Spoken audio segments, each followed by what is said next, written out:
सिवाय खाने के चप्पल पहनो। किसने बोला आपको चप्पल उतारने? इसलिए दीदी ओम शांति। ओम शांति दीदी। ठीक है।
कविता नहीं आई, कविता का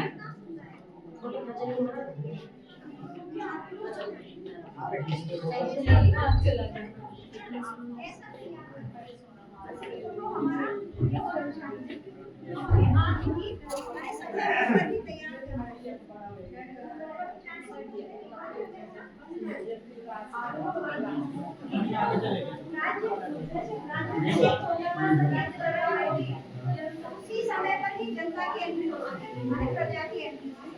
बाकी प्रजा हर बार या हर समय समझ ले उनसे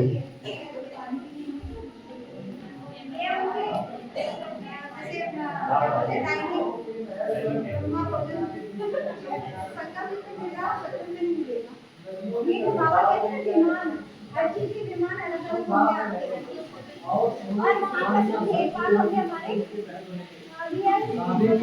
के साथ में होंगे, ना कि खेल खिलौनों के साथ।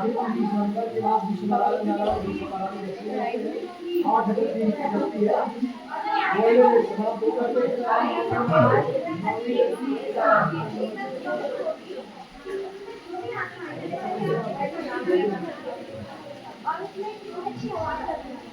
प्रकृति की हर चीज हमको सुख देती है, चाहे जल पक्षी हर तत्व हमें सुख प्रदान करेगा। इसीलिए सुख दान करेगी। ये लक्ष्मी नारायण नई दुनिया के महाराजा और महारानी। आगे बढ़े आगे जाओगे तो माता जी क्या करेगा? पीछे क्या है ये? साथ में संग में चलो। नहीं, आगे भागना है। अब आप देख रहे हो सभी लोग कि यहाँ पर क्या सीन दिख रहा है आपको? बताइए पानी। और इसके बाहर का दिख रहा है कुछ भी आपको? बाहर का कुछ नहीं देख सकते हो। ऐसे ही हम आत्माएं जब सतयुग और त्रेता को पार करेंगे, द्वापर युग में आएंगे, तो हमारी सारी स्मृति विस्मृति में बदल चुकी होगी, धुंधली यादें हो जाएंगी, और जो हमारी प्योरिटी थी, जो प्रॉस्पेरिटी थी, वो हमारी गम हो जाएगी। कहाँ पर? द्वापर युग में प्रवेश करने पर।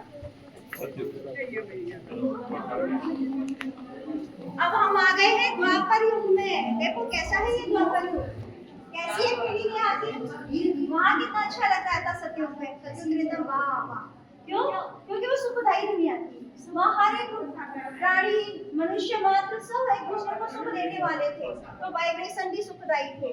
लेकिन जैसे हम द्वापर युग में प्रवेश करते तो प्योरिटी जाने की वजह से हमारे अंदर, जैसे दिखा है ना इसमें, ये वो सीढ़ी जो हम अभी वहाँ से पार होके आए, इसमें सीढ़ी के द्वारा दिखाया कि हम देवी देवता कैसे द्वापर युग में आएंगे। कौन डसेगा हमको? पांच विकारों वाला। इसीलिए दिखाया है श्री कृष्ण को कालिया नाग ने डसा। तो कालिया नाग ने उस समय नहीं डसा, ये कब डसा है? और डसने की बात नहीं है, गिरने की बात है कि 5 विकारों के वशीभूत जब हम आत्मा हो जाते हैं तो दिखाए ना आदि मानव कैसा था उस समय, क्योंकि उसे हर चीज मतलब एहसास नहीं था, विकारों में गिर गए थे। तो यहाँ आने के बाद हमारे अंदर सारी बुराइयां, काम, क्रोध, लोभ, मोह, अहंकार, इच्छा जो भी है वो सब प्रवेश कर जाती है। यहाँ से एंट्री हो गई और यहाँ से हमारा सुख जो फुल अवस्था में था वो धीरे धीरे कम होने लग गया। अब सुख कम हुआ तो हमने क्या किया कि हम पहले बहुत सुखी थे, दुख क्यों हो रहा है हमको, तो इसीलिए हमने क्या किया, मंदिर बनाए थे, इसलिए कि कुछ ना कुछ तो हमसे लॉस हुआ है। और वो लॉस क्या हुआ ये हमें नहीं पता था, इसलिए हमने सबसे पहले सोमनाथ का मंदिर बनाया और शिवलिंग की स्थापना की, फिर उसकी पूजा अर्चना की, किस लिए, सुख शांति के लिए। और उस समय धन बहुत होने की वजह से मंदिर भी हमारा बहुत सुंदर बनाया गया था।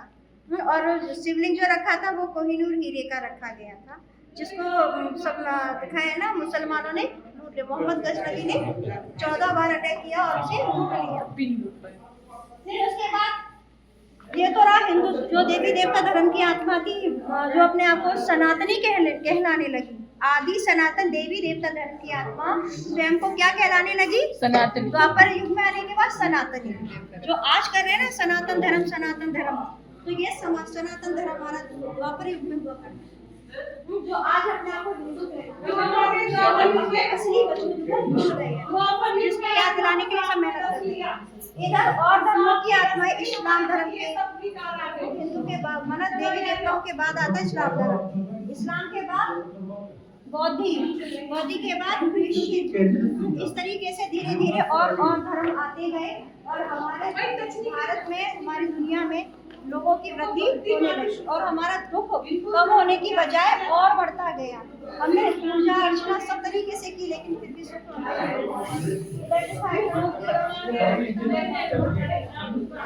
तीन देवताओं के द्वारा अपना कर्तव्य कराते हैं, ब्रह्मा विष्णु और शंकर। तो इस द्वापर युग के बाद क्या आता है, कलयुग। कलयुग में आने के बाद हमारा दुख और बढ़ गया। ये कि परमात्मा ब्रह्मा के द्वारा स्थापना, विष्णु के द्वारा पालना और शंकर के द्वारा विनाश।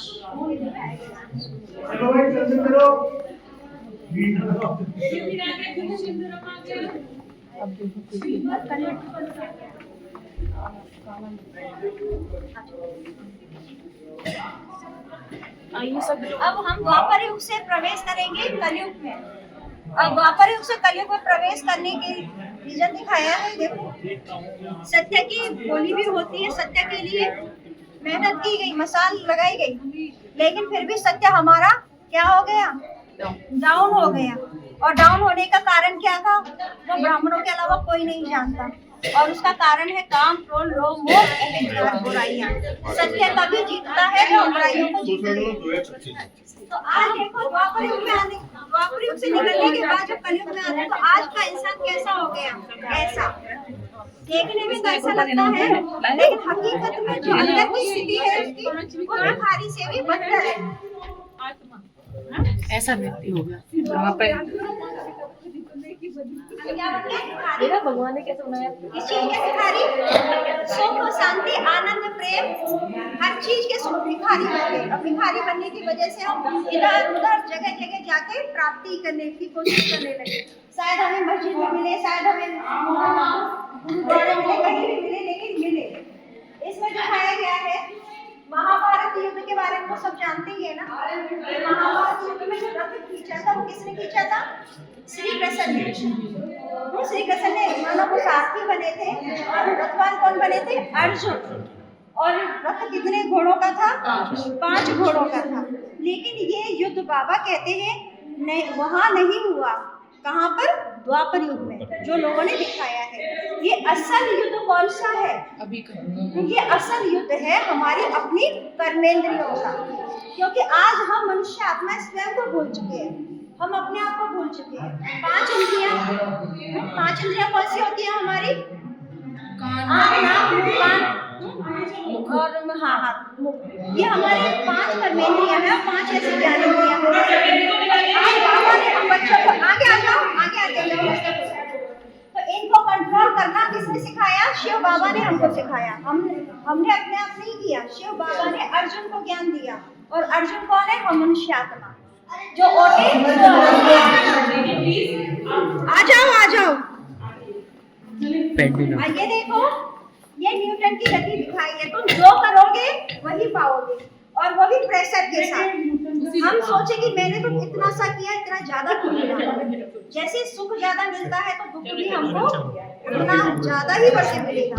इसलिए जो चाहिए वो तो उसके सृजनहार आप चाहे सुख ले लो चाहे दुख ले लो। तो कल बाबा ने कहा दुआएं दो।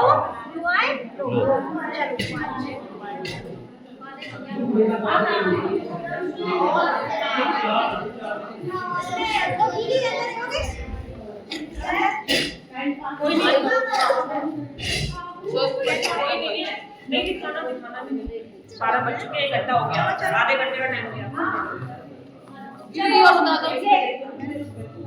ये सत्ता दिखाया है, ये सृष्टि चक्र दिखाया है सारा। देखो हम कहाँ से चले थे, अपना ज्ञान का होगा। हम यहाँ से शुरुआत करेंगे, चलते चलते कहाँ पहुँच गए? भक्ति मार्ग में आ गए।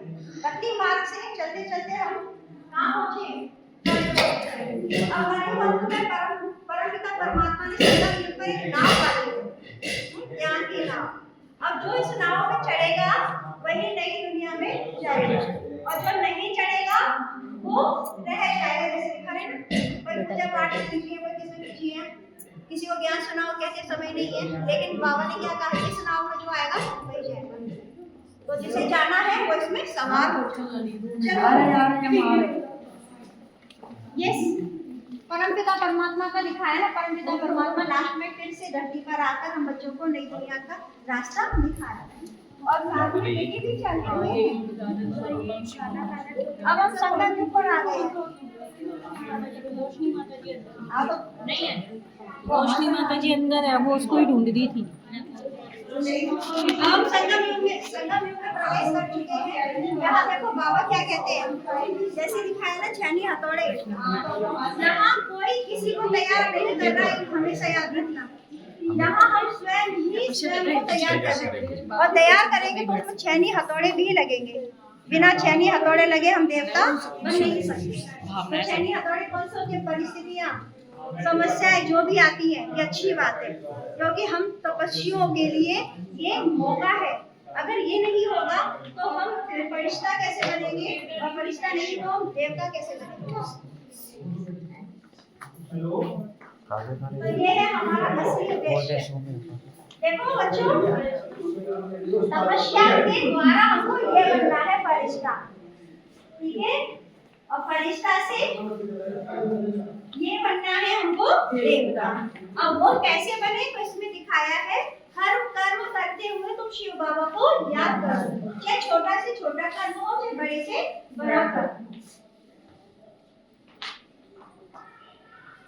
और विष्णु समान, बाबा कहते हैं ना, विष्णु समान माने नर और नारी दोनों ऐसे कर्म करें जो लक्ष्मी और नारायण जैसा बन जाए। अब कैसा कर्म करें? तो इन चारों हाथों में जो अलंकार दिखाए गए हैं, यही हमारा मूल जो धारणा है हमारी, वो ये है। ज्ञान शंख बजाओ जो बाबा ने हमको दिया। घर गृहस्थ में रहते हुए, कीचड़ की दुनिया में रहते हुए हमें कमल समान रहना है और स्वदर्शन करना है, न कि पर दर्शन। अगर हम पर दर्शन करेंगे तो हमारा सुख शांति सब गायब हो जाएगी। तो पर दर्शन उल्टा चक्र घुमाने की बजाय सोल्टा चक्र घुमाओ, जिसे कहते हैं स्वदर्शन। फिर है गदा। गदा कौन सा है? हिम्मत का गदा, जो सर्व शक्तियों का गदा, जो बाबा की याद से हम बच्चों को प्राप्त होता है। तो ये हमारे 4 अलंकार हैं जो हमको हमेशा अपने साथ रखना है, तभी हम इन जैसा वैजयंती माला वाला। इसमें लिखा है पुनर्जन्म के बारे में। मनुष्य आत्मा मनुष्य योनि में ही जाती है, वो गधा घोड़ा बिल्ली आदि कुछ भी नहीं बनती है।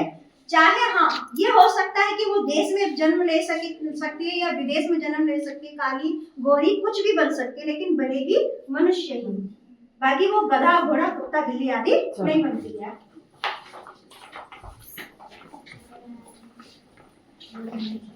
ये कल्प वृक्ष के बारे में दिखाया है कि आज कल्प वृक्ष की स्थिति कैसी हो गई, जर्जरीभूत हो गई है।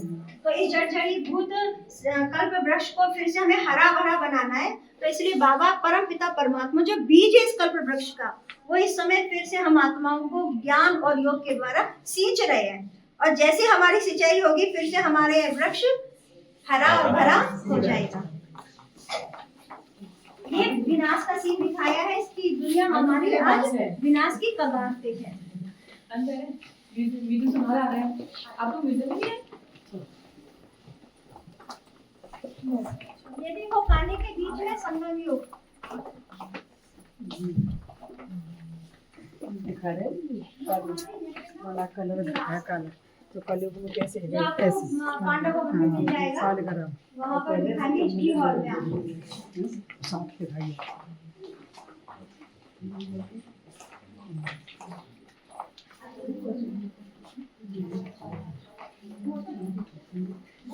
वो भी देखो ना इस सृष्टि में क्या करना है।